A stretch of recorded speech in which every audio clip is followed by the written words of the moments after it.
He kōna I purangi tēnei nā te reo irirangi o Aotearoa.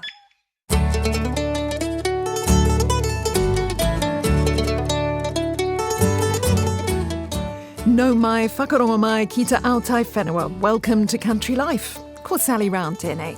Great to have your company. I'm Duncan Smith. Today, Janina unpacks what new regulations could mean for recycling plastic on farm. I've gone back to visit a vegetable farm in Horowhenua, which I first visited 2 years ago. I wanted to see if their pay-what-you-can idea has worked. And later on, Cosmo gets nose to snout with a sow at a farm animal sanctuary. But first, time for our monthly look at conditions on the land. Things are very wet underfoot in Te Taitokoro, Northland, which received 40 millimetres in the gauge at the end of the week. A whangārei farmer says many like him are shifting stock regularly to avoid cattle walking it more than eating it. Temperatures are good, and with a few adding urea on farm, the grass is still growing. No frosts yet. It's long days and nights for those starting to calve, but otherwise farmers are pretty happy. Regular rainfall and mild temperatures have seen outdoor crops continue to grow unchecked in Pukekohe. The good conditions mean growers must keep an eye out for disease. Calving has also started in Waikato. Our Piako farmer says it's pretty wet underfoot and he had about 120 millimetres of rain in June. Pasture cover has been good going into winter. There was plenty of optimism at field days, which he hopes results in some spending flowing through to other parts of the community. In Bay of Plenty, growers are celebrating the end of this year's record kiwi fruit harvest. Nationwide, over 210 million trays were picked, up on 194 million last year. This season was held up slightly by the weather. The green harvest ran a week late. The rain is causing further delays, slowing winter jobs like pruning. It's been a pretty good June for most Taranaki dairy farmers. The region saw steady rainfall of between 140 to 180 millimetres over the month. On Thursday, they got a drenching, about 74 millimetres on the coast, according to a local, which caused some flooding. Good for the aquifers, but less so for those wintering outside and starting to calve. Everyone's feeling good and raring to go, though cash flow will be a bit tight over the winter. The weather's been a mixed bag for East Coast Tairāwhiti farmers. Our contact says grass is still growing though, and pugging isn't an issue. Most are well into ewe pregnancy scanning. There've been some unbelievable bull sale prices. A new record was set when an Angus bull from Tangiho Angus sold for $161,000. The region's averaged about $20,000 for bulls, with mostly stud-to-stud sales. Hawke's Bay's been quite dry. A Heratonga Plains farmer says he's only had about 24 millimetres for the whole of June. Ground conditions overall have been good though, and most are happy with their pregnancy scanning results. Not too many ewes and triplets, which can be a handful. Some early lambs have even started to drop. Top dressing pilots have also been making the most of the dry. Manawatu Rangatike farmers had been having a dream run up until last week, when they got up to 50 millimetres of rain. A local farm consultant says this came as a bit of a shock to the system. Pasture growth rates have been double what was budgeted for. Farmers are busy with ewe scanning, winter cropping and break feeding. Budgets are mostly done, and with positive cash flows, many have a smile on the dial. It's been a similar story in Wairarapa, though things are wetter on the ground here. All in all, the mood is comfortable and most farmers are happy. Vineyards are busy with winter pruning, while one Martinborough winery, Craggy Range, is celebrating its Pinot Noir being recognised among the best in the world at the Decanter World Wine Awards. Now let's head across Te Moana o Raukawa, Cook Strait, and find out what challenges farmers and growers are facing in the Tasman, Nelson and Marlborough regions in the wake of the extreme rain and flooding. Cosmo's been chatting with the chair of the Top of the South Rural Support Trust, Richard Kempthorne. The main challenges are both farmers and growers have had a huge amount of silt and debris deposited on their operations. So for growers, this is a real problem for the health of trees or vines.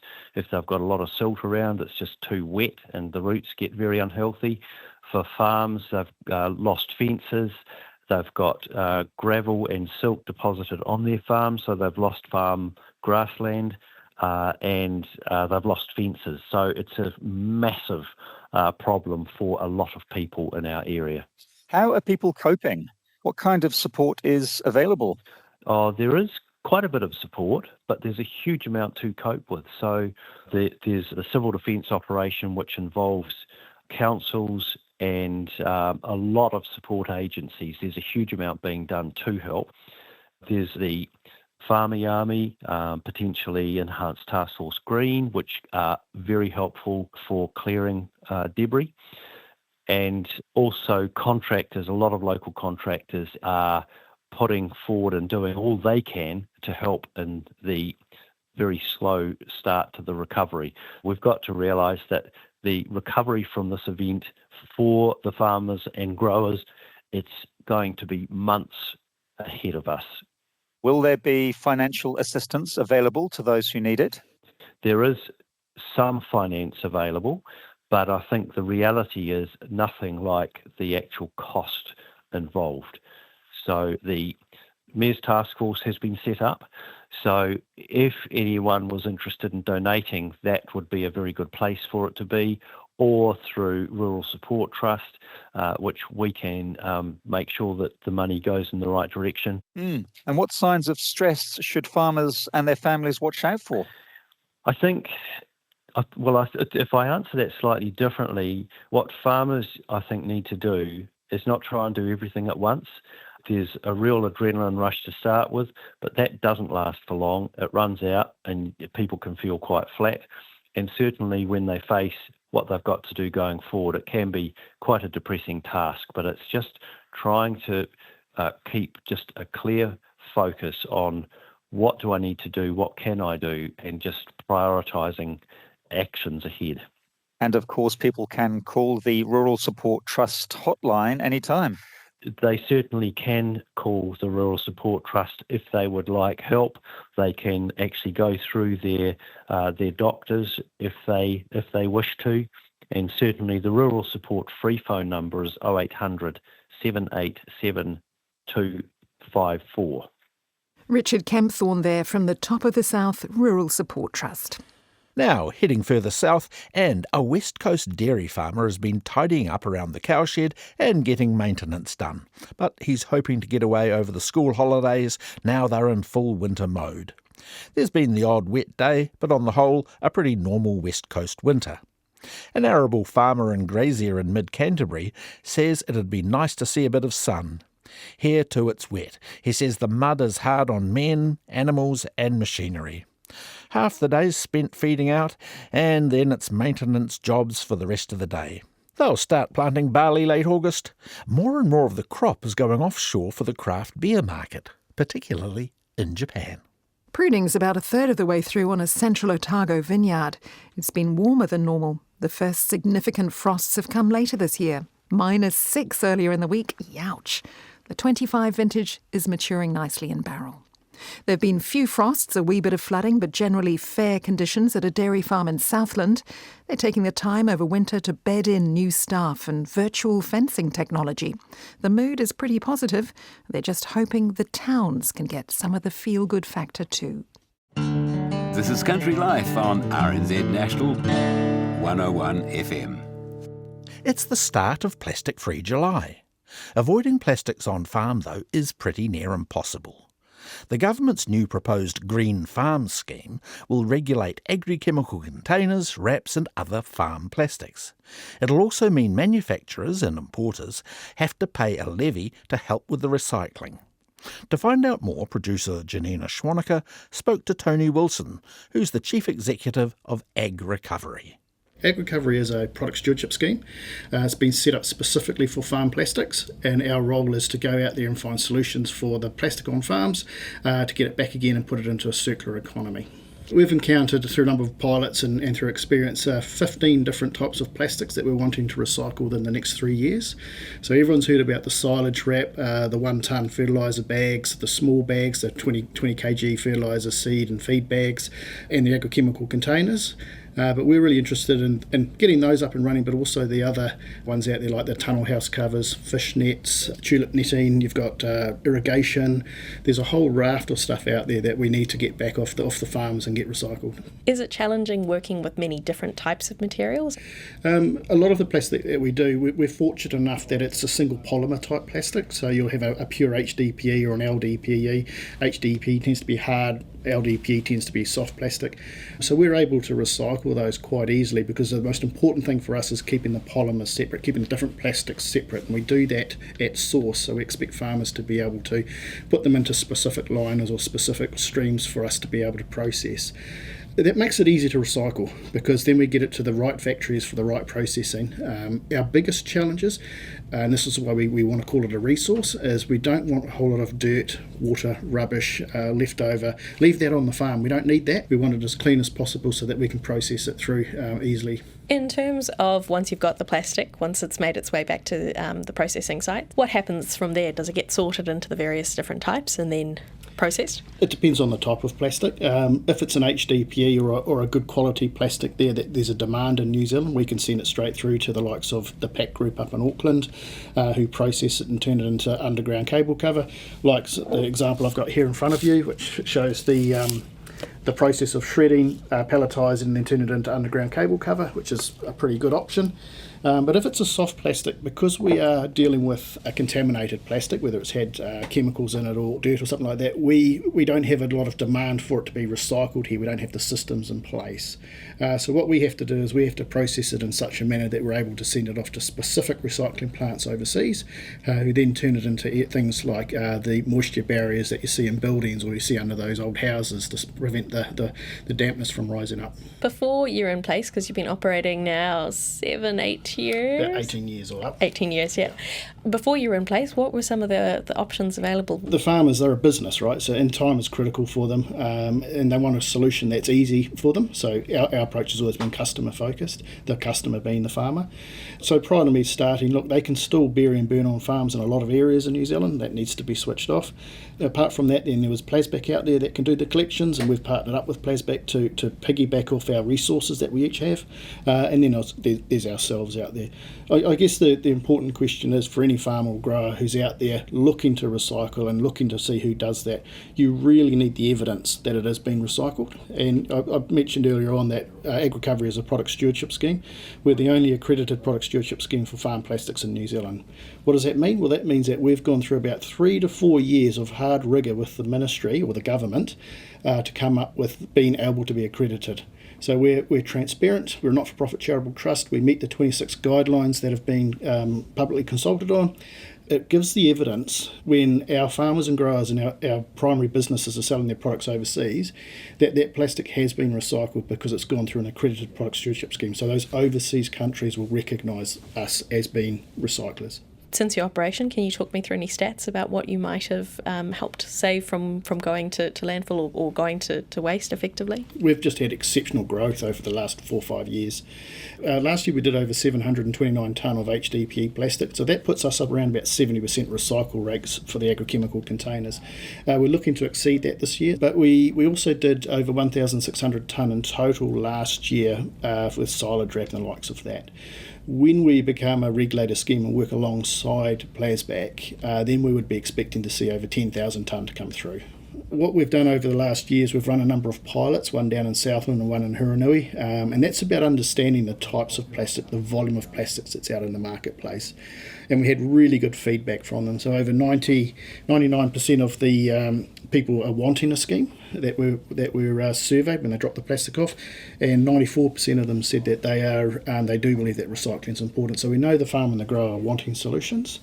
There was about 1,000 tonne of HDPE, that's your chemical containers. There's about 1,200 tonne for small bags, which would probably fill up the cake tin as an example, and there's probably about 12,000 tonne of silage wrap entering the market and about 5,000 of the fertiliser bags, 5,000 tonne of the fertiliser. Once the regulated scheme's up and running, then we'd have a scheme to be able to go and collect all of that, and we're aiming for, if you compare us to Europe, a lot of those companies, a lot of the agricultural companies over there for recycling are up over 90%.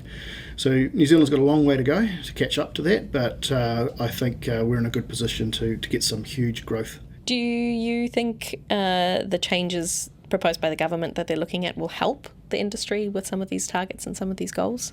100%, absolutely. It's really critical. So they're looking at bringing out new regulation, which means the brands that are putting the plastic packaging out into the marketplace will be required to pay a fee, and that fee will come to Agrecovery, and with that fee we are responsible for finding a solution for getting that plastic off the farms. What it means for Agrecovery is we're not wasting time with the free riders out there, or of the brands or the producers out there that don't want to be part of a scheme. So we're able to refocus our aim in getting that plastic back again and doing something positive with it. We get dozens of phone calls a week with farmers saying, I need a solution for this, I need a solution for that. So we'll be pretty quickly looking at irrigation pipe, tunnel house covers, netting, all of those bits and pieces out there. The other side to it is around innovation as well, so better packaging and perhaps even other types of packaging that isn't plastic. So Agrecovery will be responsible for, as part of their role of finding new packaging solutions for the manufacturers out there that'll help reduce waste that goes onto farm or help us get a better plastic back again for recycling. Tony Wilson speaking to Janina Schwanecker. Consultation on the proposals closed last month. 144 submissions have been received. It's about 2 years since we brought you the story of a start-up venture called Crooked Veg near Otaki, which had a plan to allow people to just pay what you can for a weekly veggie box. Here I am talking back then to co-founder Jonathan Mines. Pay as you can. Yes. It sounds like a noble idea. Is it going to work financially? We'll find out. We'd like to think it can, but as I said, we're not putting all of our eggs in that basket. We will be doing some conventional wholesale and have a couple of other outlets as well. If it works well, then our dream is for that to be our entirety of our outlet is local veggie boxes on a pay-what-you-can model. That was back in the winter of 2023 when John was living in a porta cabin looking out over a few newly dug rows with an experimental cover crop in a small polytunnel. He and Tay Luke Hurley were planning to launch the veggie boxes that spring, feeding 100 families through the somewhat unconventional plan to have others who can afford fresh, locally grown food pay for those who may not be able to. So how's it worked out? During a break in the wintry weather earlier this week, I pulled up outside the porta cabin to find out. Kia ora. Kia ora. Hey, do you want some gumboots? Yeah, I think it's probably a good idea. Yeah. It's pretty wet at the moment. Okay, right, I think we're sorted. Nice to be back here again. Yeah, welcome. Yeah, it's been a couple of years. It has been a couple of years and a lot has changed. Last time I came it was pretty much a paddock and one polytunnel. Now we have one large greenhouse and another one to my right. The porta cabin that you were living in has got actually a firm structure on the outside, and there seems to be a lot of tools all laid out and it's all looking very organised. And then the beds. Yeah, I guess when you were here last there was probably 15 beds or so maybe 200 or 300 metres square in production. I think we're close to 70 now. We've got about 1,500 square metres in production and don't have much more space to expand on our little acre, aside from some very boggy spots, which we probably aren't going to try and grow vegetables in. We'll put some trees in there. This not quite half hectare of earth inland from Otaki is looking highly productive. Neat rows of leafy greens, seedlings coming through, and a pile of rich compost at the ready. So we've got a lot more of the, I guess, more professional infrastructure and mostly, not fully, but mostly automated irrigation systems, so I don't have to be at the farm all day on my weekends watering by hand. We've got a really nice, very old, but a very nice greenhouse up that we have had a good season producing tomatoes and cucumbers in over summer and is now producing all our celery, kale and silver beet through the winter. We've got a real nursery up. When you were here last, we had some very DIY cold frames, recycled timber that Tay and I found in a skip and glued some plastic to it. That's where we started all of our seedlings. Now we have a nursery we can actually stand in and actually can control the temperature and the humidity in reasonably well. Still quite basic and still very DIY, but far more functional. Now, you were able to do this through donations, and tell us a little bit about what happened after I spoke to you. So when you spoke to us, we'd been living here 4 or 5 months, I think, kind of just establishing everything. Like Tay and I had a few $1,000s between us. And just after you came, we launched a crowdfunder to help fund the cost of a lot of this infrastructure. Didn't really have much of an idea how that would go. No one knew who we were outside of our friends and our family, and what we were trying to do. Your story helped a lot. Having some national media helps. Because people thought you were, well, should I say, pretty crazy? Yeah, definitely. Yeah, I mean, people probably still do, but mostly that language has turned to support more than you guys are naive and a bit silly and a bit daft and idealistic, but ultimately a bit naive. And how much money did you make? Yeah, we raised, can't quite remember, it was like $33,000 or $34,000, which is massive. That paid for our whole infrastructure system. It got our driveway in, allowed us to build a lean-to so that we had some actual dry area to do work in the winter. I don't really know how we survived that first winter, to be honest, without any dry spaces. So, I came away thinking, wow, you're a very idealistic young guy here. Yeah. Is this going to work? Yeah. So coming back 2 years later is pretty inspirational, I have to say. Thank you. Yeah. I should say that it's been possible because we've had a lot of that community support and that funding initially. And then, I mean, there's been a core group of us who've essentially been volunteers through a lot of that time, particularly Tay, Merrin, George and Bella. Everyone's employed now, thankfully. But we still have... And paid. Between George, Tay, Bella and I, tens of thousands of unpaid hours went into this place. But we've also had dozens and dozens of friends and then community members in the last year coming out to volunteer and help us establish new beds. And, if you have to move 15 cubes of compost by hand, it's pretty helpful to have a group of people want to come down and drink a cup of tea at the end of that. You also had this very noble, I remember calling it, idea of pay-as-you-can veggie boxes. So some people might pay for others who couldn't afford it. Or people could pay as little or as much as they liked. Yeah. How's that working? Yeah, so we started that in a very open-ended, pretty idealistic way. So I should say we work very closely with Otaki College's Ahuahu Marakai on that kaupapa, so it's kind of cooperatively run. All the veggie bag pickups happen down at the school on a Saturday morning, and they provide roughly half the veg, and we split the income 50-50. So we run that totally, and we still do run that totally on a pay-what-you-can model, so there's no means testing. If people need access to affordable, high-quality veg, you shouldn't have to prove that you're poor to get that. We didn't really want to put people in that position, and that was a kind of a radical experiment. We didn't know if we would have to change that, but largely people seem to be pretty honest. We state what the average value of a veggie bag subscription is, and people...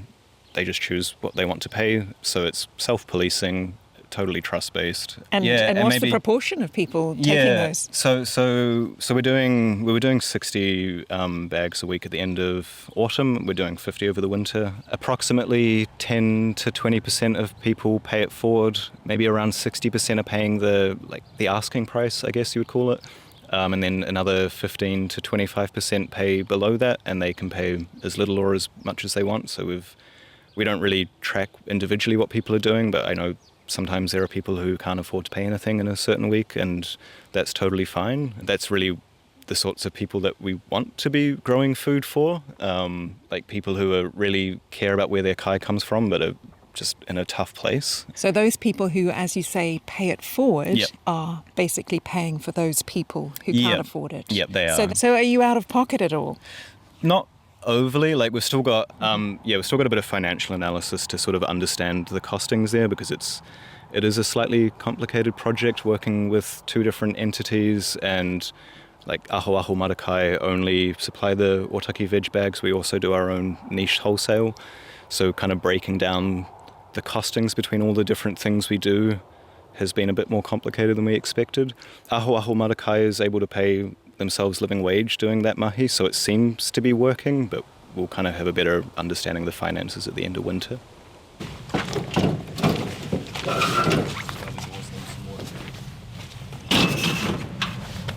Is this the new greenhouse? Yeah, new old greenhouse. We think this was originally built in the 90s, and another neighbour told us, so-and-so's got a greenhouse over there, maybe he wants you to move it.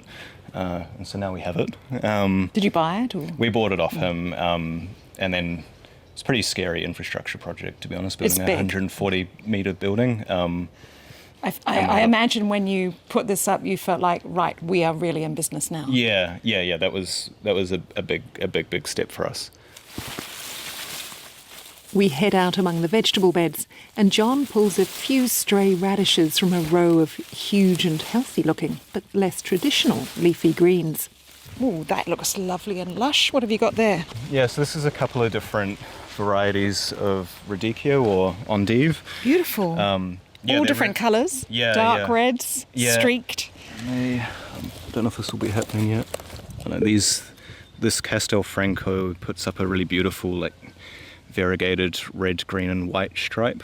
So we've got, you can kind of see the speckly bit here, but it's a deeper red on the inside once it's finished maturing. And these are the more gourmet vegetables destined for the restaurants. Yeah, so we mostly grow sort of this more niche stuff for those like niche restaurants and such, but this stuff also feeds back into the veggie bag kaupapa, so we really focus on the staples there, right? Because we're trying to make food accessible for more people, and if you're, I don't know, like a single parent just trying to feed 3 fussy kids, you don't need to be learning how to cook radicchio for the first time.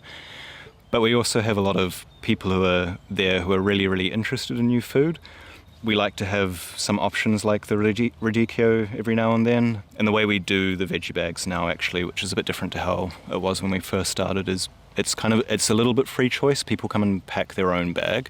So they'll get a choice of 8 different veggies, but there might be 12 options to choose from. So people could choose like a radicchio, or if they're not feeling brave that week, they might pick the cabbage. It's a really nice way to bring like diversity into people's diets, and it can be quite an exciting way for people to start, I guess, thinking more about food. Like, there's not that they're all delicious, but there's over 10,000 edible crops in the world, and we see about 20 of them at the supermarket.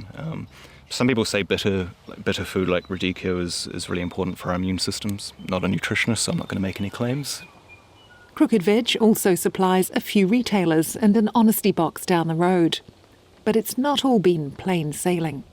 Talking about honesty, there have been some challenges. Yeah. I mean, largely we've been like extremely fortunate having like a very trust-based kaupapa. We have been burgled last week for the second time in 6 months, which is pretty tough. Yeah. And what did they take? Yeah, they took all our power tools for the second time and some sort of specialist farm equipment that they probably won't even be able to sell for much money, but costs us a few grand to replace. You know, we're sort of getting close to, you know, covering our costs and paying people fairly. So, you know, losing another 6 grand of equipment, or maybe 5 grand of equipment isn't great, and we're going to need to spend another probably $8,000 to $9,000 on security system upgrades, which are all, I guess, necessary expenses. But we'd rather be putting $8,000 to $9,000, or well, closer to $15,000 by the time you replace the tools into the community. I suspect in a year or two I'll probably be a bit tired of waking up and looking at all the work I need to do. Yeah. That was John 2 years ago, when I wondered how he was coping living in a chilly off-grid porta cabin. You're obviously really committed to this project, because it doesn't look that comfortable for a start. No. No.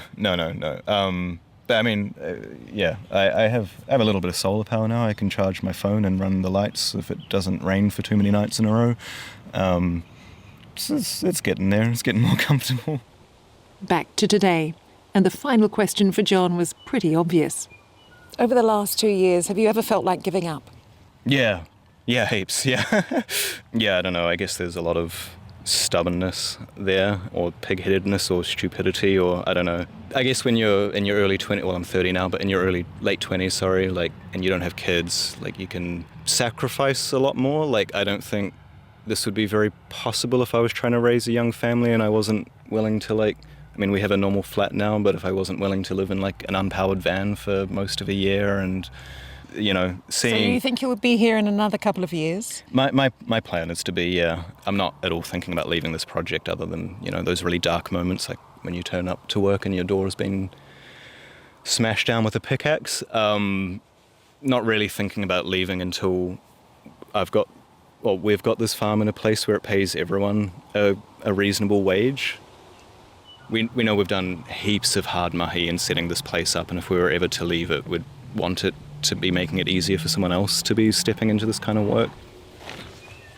Jonathan Mines at the Crooked Veg farm near Otaki. And you heard there how the charity's raising money to replace the stolen tools and upgrade security. If you'd like to donate, we'll pop a link on the web and our podcast show notes. Or you can simply head to crookedveg.co.nz. And that's veg with an E at the end. My name is Sarah Maxwell. I am a farmer from Fielding in the Manawatu, and you're listening to Country Life on RNZ National. Now we're off to a rural property near Oxford in North Canterbury with Cosmo Kentish Barnes. He's at a busy animal rescue sanctuary with its founder, Charlene Wilson. So we're standing in front of 3 of the kuni pigs as they're licking their food off the deck. And there are other farm animals in the next door paddocks. There are. There's a few. We've got 11 sheep, 4 alpaca, and they've had more sheep arrive since we first got them. They're sharing the grass with a small flock of sheep. They do, yeah. The alpaca are really great companions for the sheep. In fact, in South America, they use them as protecting the herd, big herds. So, and we found that when we get new rescues coming in, new sheep coming in, they'll just circle around the new sheep and just protect them. A caring animal. Yeah, they are. And they're very inquisitive. Wherever you go on the property, their little head pops over the fence and wants to see what we're up to. Yeah. Now, these kuni pigs in front of us are quite big. They are big. They're not big for a kuni by any means. I've seen them quite large. Yeah. But yeah, I've got 4 of them here. And oh yeah, there's another one there coming towards us. That's Nellie. Nellie came to us last year. What are the names of the other pigs? We've got Kevin. This is Kevin here. And Frankie, they're brother and sister. And we've got Paul there and Nellie over here. Nellie, you can always tell it's Nellie because she's always wagging her tail. She's just gorgeous. Tell me about Paul, because if it wasn't for him, none of this would have started. Yeah, absolutely. Yeah, he was really the beginning of it all. A friend of a friend contacted me and knew that we lived out here and we might have a bit of space for Paul. And yeah, we says, yeah, he can come out and join Kevin and Frankie. So we had Kevin and Frankie not long after we arrived here. Yes. And so Paul was our first rescue, so to speak, and he fitted straight in. Yes. What, and after you got Paul, did you think, we've got the land, so why not rescue more animals? Well, that's right. The majority of the animals that we've rescued, we've rehomed directly from their old home. So this is a small group of animals that haven't been able to be rehomed or for one reason or another are still here. Yes. So the majority of my work happens away from here, and we try to rehome them direct to other families and other homes. So would you go to properties that have animals that are surplus to requirement or people can't look after them, and you find other homes for them and try and do that as quickly as possible? That's right, that's exactly right. So usually they'll email me and they'll say that we're moving to Australia, or we've got this pig that we found it and we've had it here for a couple of years now and we can't keep him. So there's things like that, and I've got a database of people that I can contact depending on where they are in the country, and I'll contact them and just say, hey, we've got a pig that's available for adoption, or even a short-term foster. Sometimes I need people just to take them in on a short-term basis until I can actually get their proper forever home. So the ones that you struggle to find homes for end up living here on your little farm? Yes, thankfully that hasn't been too many, but I tell you, it has been a lot harder in the last couple of years. I think with the price of everything, it has been quite difficult for people to be able to take on any more animals. So that's why Nellie's here.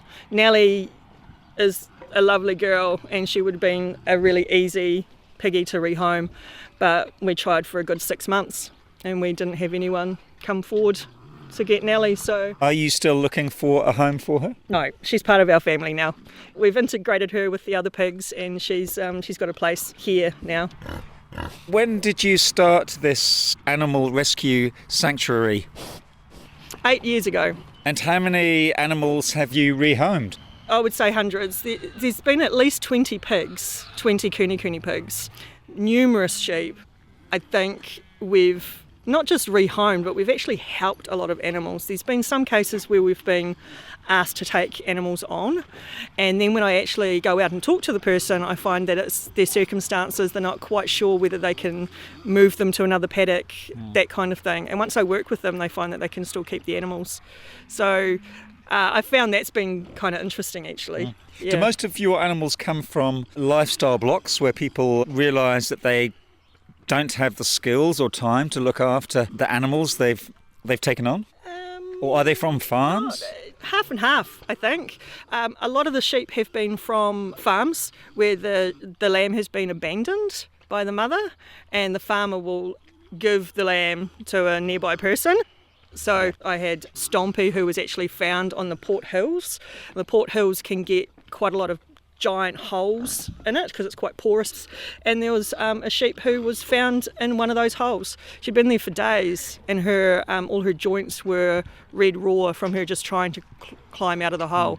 So these lovely people found her and they got her well, and then they contacted me, and she came here, and so she's here today. And today, Charlene, you are having a working bee. Yes. There are quite a few people here. There are, yeah. It's lovely. It's so lovely. There's probably about a dozen here, and some kitties as well. Giving up their Sunday to help out. Yeah, it's just so lovely, and I get such great feedback from people wanting to come out and meet the animals, and for a lot of them it's their first time they've been up close with pigs before, or with alpaca, with all the birds that we've got. We've got a lot of chickens and geese. I can see you've got a whole poultry area over there. Yeah, we've got a little village for them. Yeah, so they bring a shovel with them, they bring some gumboots with them. I supply the gloves and masks and all that kind of stuff, and then we just get some jobs done. And at the end of it, we'll have some nice food, and we'll all sit around and have a chat and have a cuppa. What do you do when you're not looking after all these animals and birds? I work at the university. Yeah. I'm an administrator at the university, so I get to sit in a nice warm office next to my heater, and then I get to come home, and if we've got a couple of new animals that have come in and they need extra care, then that's something I'd either do that in the morning before we go or in the evenings. But we do have volunteers that come out as well. I can see a volunteer in a paddock. Shall we go over and find out what he's doing? Sure. This is Marcos and Kanoa. Marcos, you are giving Kanoa a brush, and he's loving that, isn't he? Yeah, he does. He's very spoiled for a sheep. He's had a very beautiful life. He's known better food and warmth and scratches than most animals get to do. Yes, and what sort of sheep is he? What breed? He is a mixed Suffolk Romney Merino, so he's 3 breeds in one. He's been bred obviously for wool, but because he was a male, his destiny was to go on the meat industry. To go to the works. Mm-hmm. Yes, he's got a lovely coat of wool on his back. It's incredible. And he is very big. So where did you find him? We found him with milking. Him and his twin were milking from his dead mother in a station in the high country. And we used to live there with them for a few years, and after that we had to move, and our circumstances changed, and luckily Charlene and Blair were there for us, and we can come and see them here and thrive. How often do you come and see him? We try every month at least. So as soon as you turn up, does he run towards you? Yes, wherever he hears the car from before already, and Charlene can tell you he stays for a few extra days just searching for us after that. Charlene, you're giving him a good scratch. You've continued to look after him so well.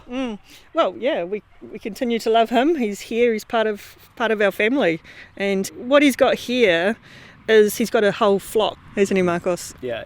I think the first few times when you visited, he got a little bit anxious and he would sit by the fence and he'd just sort of wait for you to come back. But now he's more with the other sheep, and he'll quite happily just go over and see them now and be with them. Yes. And what's your background, Marcos? Where are you from? I am Argentinian. I came to New Zealand a few years ago and worked here for plenty of years, not knowing if we're going to stay or not. And in the meantime, before we got our residency in New Zealand, we adopted them, so we were too attached to leave. Charlene, do you get a local shearer to come in and Yes. and shear these sheep? Yes, we do.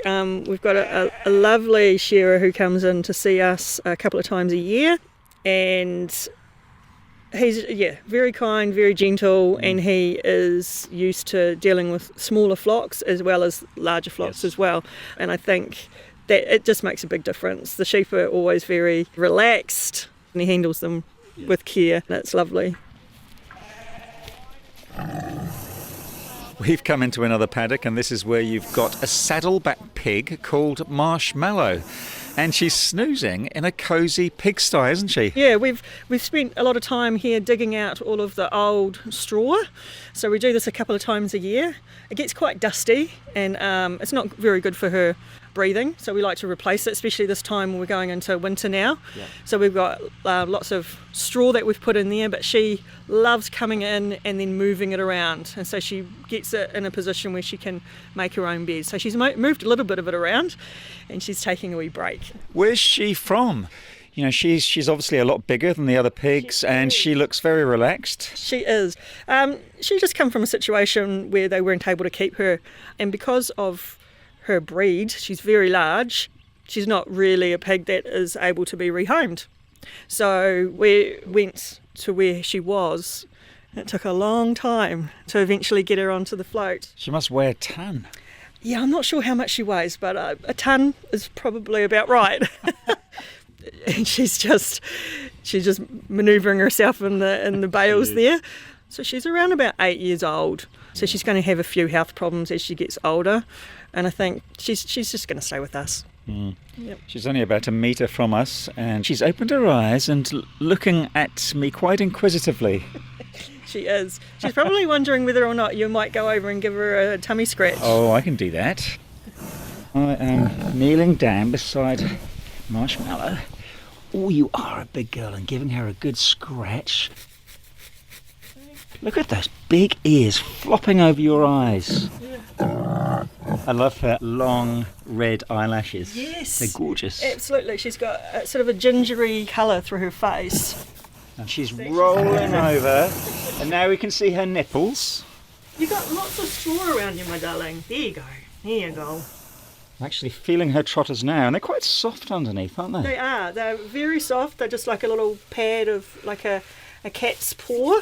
And then she's got the long nails. Very elegant nails. Yeah. I've never actually held a pig's trotter before. Yeah. Sometimes they do need to be clipped, but we've never had to clip her nails, thankfully. You're a lovely girl. She is. She actually had a best friend called Piggins, and she passed away in November, and they were together all the time. Piggins was a wild pig, and she just adored Marshmallow. Wherever Marshmallow was, Piggins was. And they'd lie together in the sun, and they'd go in the pond together. And if Marshmallow was lying down, Piggins would be snorting around her and trying to get her to move and get up, let's go and do something. And Piggins just suddenly died. We found her beside the pond. That was her time. It was her time. But Marshmallow mourned.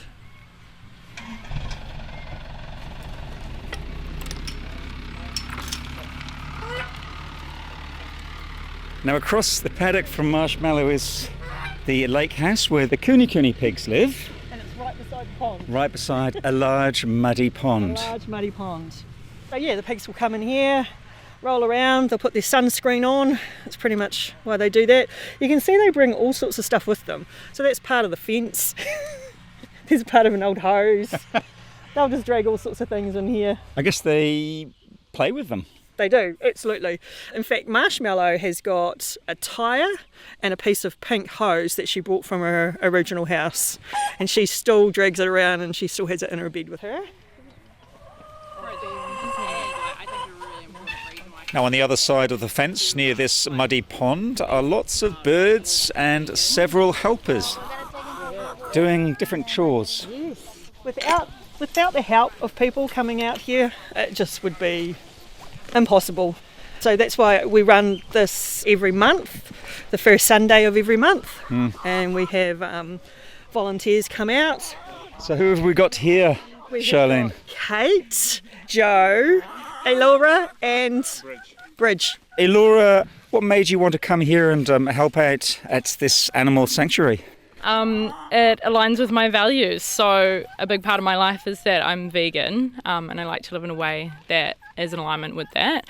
And it's pretty limited, the kind of work that I can do. So it's really important that somebody is doing this mahi and that we can come out and help do some work, hey? It's nice to give back. Absolutely, yeah. And it's really important these people are living this every day, and it must be rewarding, however also exhausting, yeah. And what things have you been doing today? As part of the work here, we're pulling thistles, but we also cleaned out a lot of these chicken coops, put in some new kind of fresh sawdust, cleaning it all up for the chooks, keep them warm in the winter.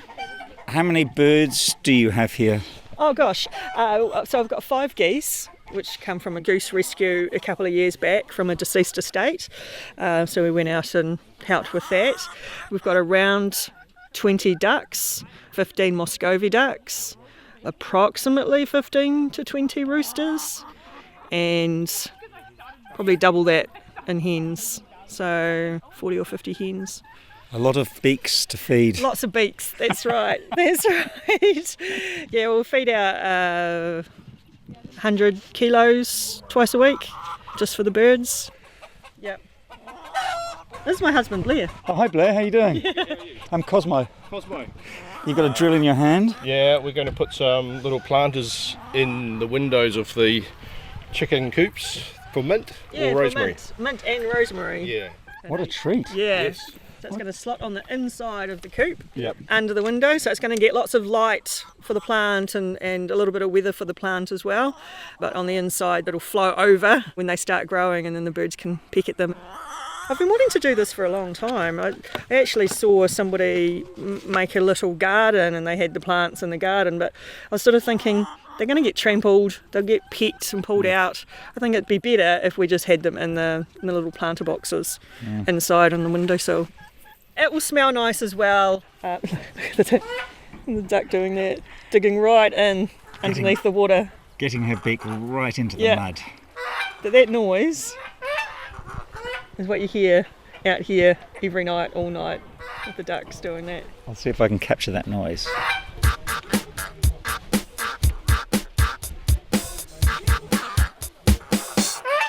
I'm guessing the most important thing for you, Charlene, is having volunteers come and help out. Absolutely. It's really important if we can get as many people as possible. Once a month to come out here is wonderful, but I also need regular people during the week. If they could come out on a regular basis and do a few things during the day, that's actually been such a game changer for us when we have had people come out and do that. It means that things during the week can get organised as well and get fixed up during the week. And what's the best way for people to contact you? The best way would be through our contact page on our website. On the website. So it's canterburytales.co.nz. Tales as in Tails. As opposed to old-fashioned stories. That's right. But that's where it came from. Blair actually came up with that name when we were thinking about a name. And we thought it was quite fitting, actually, because there is a lot of tales and there's also a lot of tales. Every animal and bird here has a story. Yeah, it has a different story.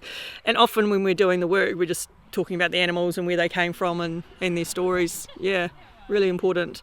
We don't profit from the animals, so we don't sell eggs from the animals. There's no money involved at all when it comes to the animals. It's all done on donations, and we are actually a registered charity as well. We were registered 7 years ago as a charity, so yeah, it's really important that they aren't profited from in any way. Have you got any animals or birds up for adoption at the moment? No, but it's really important that I have people to contact, because the fostering happens very quickly. Like every day, any time of the day, someone could say, hey, this is an animal that needs a foster home. So I need to be able to have people I can contact. And it's really important. If people are interested and can foster, that could be from a chicken to a pig to a sheep, short term. And that gives me enough time to be able to find them a home. Cosmo having some fun with ducks and pigs at the Canterbury Tales Animal Sanctuary in North Canterbury. He was chatting to founder Charlene Wilson. Well, that's for this episode of Country Life. You can find out more about the stories you've heard by checking out our show notes. And do keep sending in your feedback to country@rnz.co.nz. And we'd hate for you to miss an episode of Country Life, so make sure you click follow on your app. And if you're enjoying the show, give us a shout on social media or tell a friend by sharing the show. In the field today were Janina Schwanneker, Cosmo Kentish-Barnes And me, Sally Round. In the studio production team, David Knowles and Phil Benge. Cheerio. Ka kite.